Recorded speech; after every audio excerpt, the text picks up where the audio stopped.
बिस्मिल्लाहिर्रहमानिर्रहीम। अस्सलामु अलैकुम। रिवायात में है कि हज़रत मूसा अलैहिस्सलाम हज़रत खिज़र अलैहिस्सलाम से जब रुखसत होकर अपनी कौम में आए तो लोगों ने उनसे कहा, ए मूसा अलैहिस्सलाम, आप खिज़र से कौन सा इल्म सीख कर आए हैं, वो ज़रा बयान तो करें। हज़रत मूसा ने कहा कि जो देख कर या सुनकर आया हूँ वो तुमसे बयान करने के काबिल नहीं है, वो इल्म तो नबियों को ही होता है। जब 30 बरस हज़रत मूसा व हारून अलैहिस्सलाम को इस मैदान तिया में गुजरे तो हज़रत मूसा पर वही नाजिल हुई, ए मूसा, मैं फ़लाँ रोज़ फ़लाँ वक्त फ़लाँ जगह पर हारून को अपने पास बुला लूँगा। इरशादी बारी ताला सुनकर हज़रत मूसा उस दिन का इंतज़ार करने लगे और ये खबर किसी को ना बताई। जब वादा आया तो आपने हारून को फरमाया, ए भाई चलो इस मैदान से फ़लाँ जगह चलते हैं। बस दोनों भाई अपनी कौम से निकलकर एक बाग में चले गए। वहाँ उन्होंने एक ऐसा दरख्त देखा कि जैसा दरख्त कभी ना देखा गया था। वहीं एक घर था जिसमें आलीशान पलंग और उस पर दीदाजेब बिछौना बिछा हुआ था। दिलकश खुशबुएं हर तरफ फैली हुई थीं।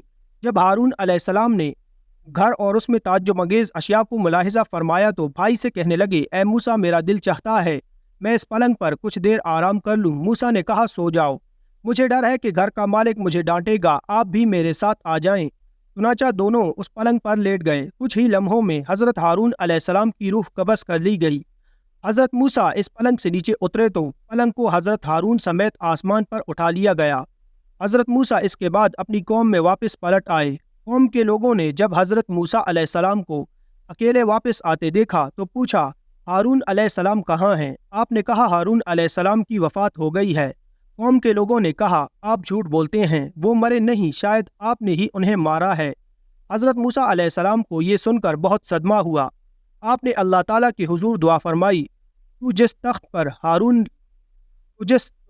पर हारून लेटे थे वो दोबारा नमूदार हुआ। कौम ने आपके जिस्म मुबारक को मुलाहिज़ा किया। जब कोई निशान वगैरह ना मिल सका तो फिर भी उनको तसल्ली ना हुई और हज़रत मूसा को ही इसका मोरद इल्ज़ाम ठहराने लगे। हज़रत मूसा ने दुआ की तो अल्लाह ताला ने हज़रत हारून को ज़िंदा कर दिया। आपने तमाम वाक़या कौम को सुनाया और फिर लेट गए। चुनांचा कौम को इत्मीनान हो गया कि हज़रत मूसा अलैहिस्सलाम ने हारून को कत्ल नहीं किया। हज़रत मूसा अलैहिस्सलाम फिर तिया में आए और हज़रत यूशा जो उनके भांजे थे उनको अपना खलीफा बना लिया। जब 3 बरस गुजरे तो एक दिन मलकुल मौत हज़रत मूसा अलैहिस्सलाम के पास आए। आपने मलकुल मौत से पूछा, क्या तू मेरी ज़ियारत को आया है या रूह कब्ज़ करने को? वो बोले, मैं तो रूह कब्ज़ करने को आया हूँ। हज़रत मूसा अलैहिस्सलाम ने फरमाया, किस राह से तू मेरी रूह कब्ज़ करेगा? वो बोले, आपके मुँह से। हज़रत मूसा ने कहा, तुझको मालूम होना चाहिए कि मैंने मुँह से खुदा से तकल्लुम किया है। उन्होंने कहा, अच्छा, मैं आँख से लूँगा। हज़रत मूसा कहने लगे कि आँख से मैंने खुदा का नूर देखा है। मलकुल मौत ने फिर कहा कि मैं पाँव की तरफ से रूह निकालूंगा। हज़रत मूसा ने फिर कहा कि मैं पाँव से चलकर खुदा से हम कलाम होने को कोहे तूर पर जाता था। तो मलकुल मौत ने कहा, फिर मैं खुदा के हुक्म से आपकी रूह कब्ज़ करूँगा। हज़रत मूसा अलैहिस्सलाम बहुत गुस्से में आए और कहा, ए इज़राइल, कितने हज़ार कलाम मैंने बिला वास्ता किए, कोई बीच में वास्ता ना था। बस उसकी इज़्ज़त की कसम है कि मैं जल्दी जान देना तस्लीम ना करूँगा। मलकुल मौत ये सुनकर वापस चल दिए और अल्लाह की बारगाह में अर्ज़ किया कि खुदाया, तुझे खूब मालूम है कि जो मूसा ने मुझको कहा।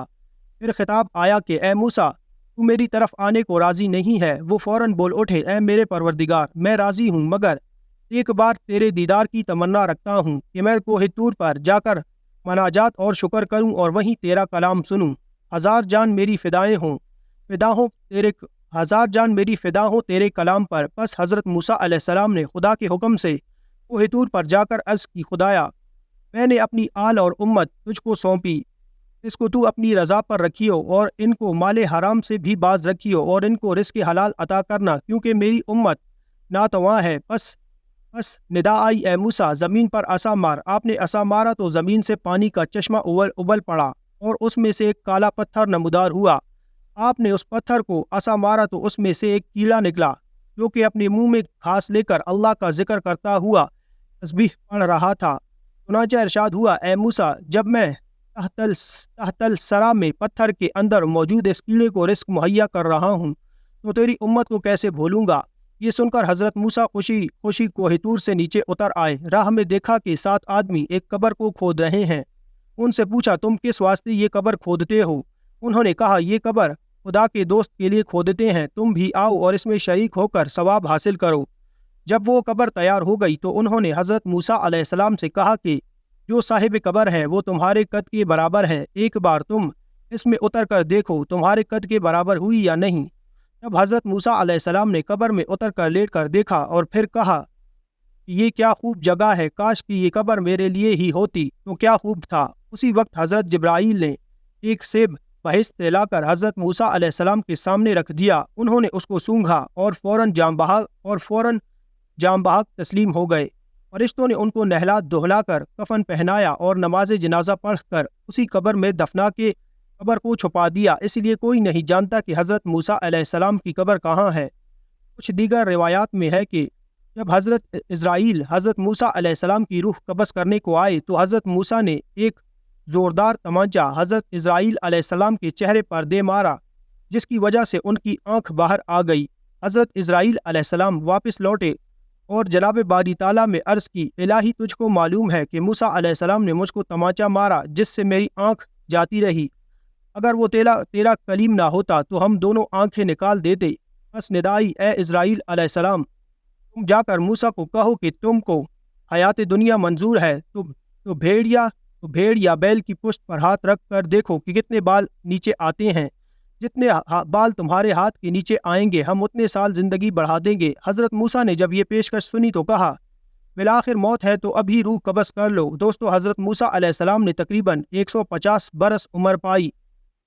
یہ اللہ تعالیٰ کی جلیل القدر نبی تھے کہ جن سے اللہ تعالیٰ نے بلا واسطہ کلام فرمایا۔ دعا ہے اللہ پاک ان پر کروڑوں رحمتوں اور برکتوں کا نزول فرمائے۔ اور شکریہ ادا کرتے ہیں مالک کل جہاں کا کہ جس نے ہمیں اپنے محبوب نبی حضرت محمد صلی اللہ علیہ وآلہ وسلم کی امت میں پیدا فرمایا۔ اللہ کریم ہمیں علم و عمل میں کمال عطا فرمائے اور ہمیں اپنے قرب